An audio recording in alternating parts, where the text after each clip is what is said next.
Hey, what's up guys? Khaled here, the Plant Charmer. I'm making a quick update on strawberry tutorials, which I've not updated in a while, but there wasn't much to update like I said. So if you guys did what I told you to do, which is removing the runners and fertilizing every 2 weeks, then you should have something similar to what you're seeing here.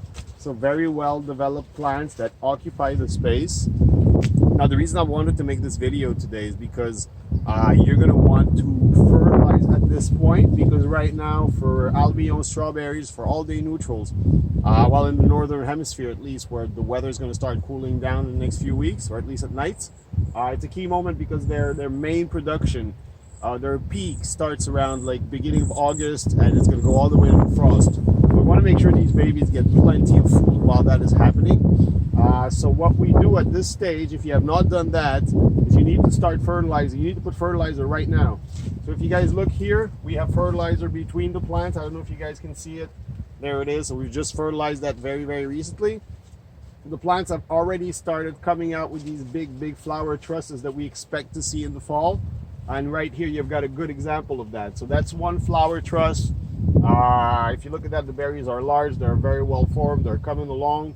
If we do our fertilizing well, we keep our irrigation up and remove the runners, we're going to get clusters like that all along the row.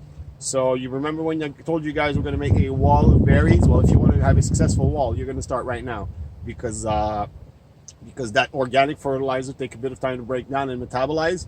So if you do it right now, the food will be available to the plants the very moment they need it, and that's called being accurate and scientific in what you do. So so that's it. If you guys haven't fertilized as much as I've told you to, you may have smaller plants. It's not dramatic, but you did actually leave some yield on the table doing this.